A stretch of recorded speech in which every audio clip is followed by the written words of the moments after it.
कोटिए टंकार पानी पाइप चोरी अभियोग 11 जन गिरफ। चंदका पुलिस सहायता रे गिरफ कला स्पेशल स्क्वाड। आरडब्ल्यूएसएस रो पानी पाइप काम चलथिबा बेले मूल्यवान पाइप चोरी नहीं आसला अभियोग। एक 15 जनिया गैंग सारा ओडिशा रो एभली पानी पाइप चोरी करथुबा खबर पाइबा परे सेमानक मध्यरु 11 जन को गिरफ करा जायछि।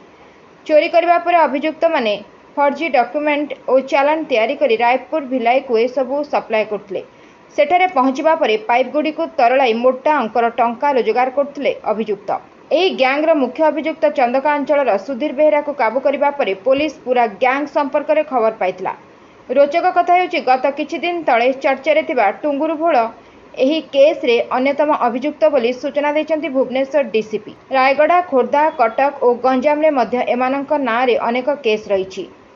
अधिक तदंत पाई खूब शीघ्र एमानक रिमांड रे अणाजिबो बोली कहिसन्ति डीसीपी। सप्लाई रो जो पाइप रहउछन्ति से पाइप को माने लोकेट करथले को जगह रे काम चलुछि और से पाइप को माने चोरी करके लोडिंग करथले और विभिन्न स्टेट को माने चालान करथले। ए माने खाली भुवनेश्वर रे नहीं अन्य बहुत जिला रे एक्टिव थिले और इंटर डिस्ट्रिक्ट एमान ऑपरेशंस एमाने करिसन्ति।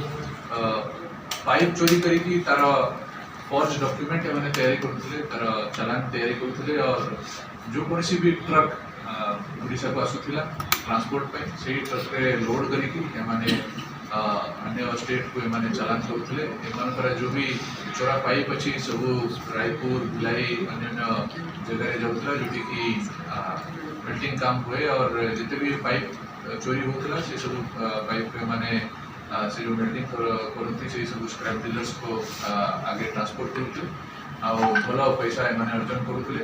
जहाँ जना होछि एमाने पाखापाखि हजारों ऊपर एमती जो पाइप रोची से पाइप चोरी करिसंती और चोरी करके ताको बिक्री कर दैछंती जरा मूल्य एस्टिमेट करा जाउछि कोटी टंका जहाँ आम एस्टिमेट करि पाछु।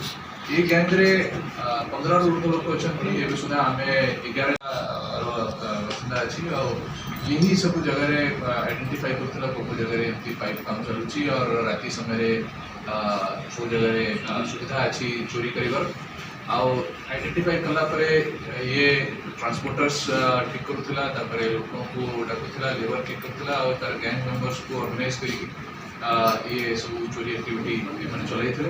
2 जन ट्रांसपोर्टर एक संगे काम करते। ट्रांसपोर्टर जेहेतु गैंग रे तो ट्रक अरेंज करने सुविधा होता। रमेश चंद्र साहू और संदीप अग्रवाल बोली जड़े 2 जन लोक अच्छा जो मैंने कि ट्रांसपोर्ट रे हेल्प करते। अन्य मेंबर्स समस्त विभिन्न प्रकार रोल थिला कि लेबर जुगाड़ करथिला कि बस रखिथिला कि तार डॉक्यूमेंट फॉर्जरी करथिला एमती प्रकार विभिन्न माने रोल प्ले करथिले। एमानकर जहाँ हमको एबे सुधा जना पड़ी 8 रु ऊर्ध्व केस माने रायगड़ा, खोर्धा, कटक, कंधमाल, गंजाम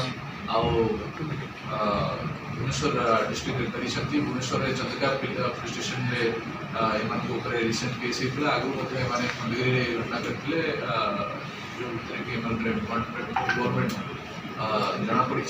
एबे सुधा और एमानकर 3-4 जो मेंबर्स अछंती जो पुलिस बुझुची एमानकर स्टेट बाहर कोटी कोटी लिंक अच्छी सेटा मध्ये हम एस्टाब्लिश करिछु और हम टीम फर्दर इन्वेस्टिगेशन रे से सब लिंक भी काम करिबो और जहाँ जहाँ हमको रिकवरी ही परिबो जिते माने पैसा अर्जन करछंती कोटी इन्वेस्ट करछंती से सब ऊपर हमें फर्दर इन्वेस्टिगेशन चलेबो और मन को दरकार पड़े डिमांड मध्ये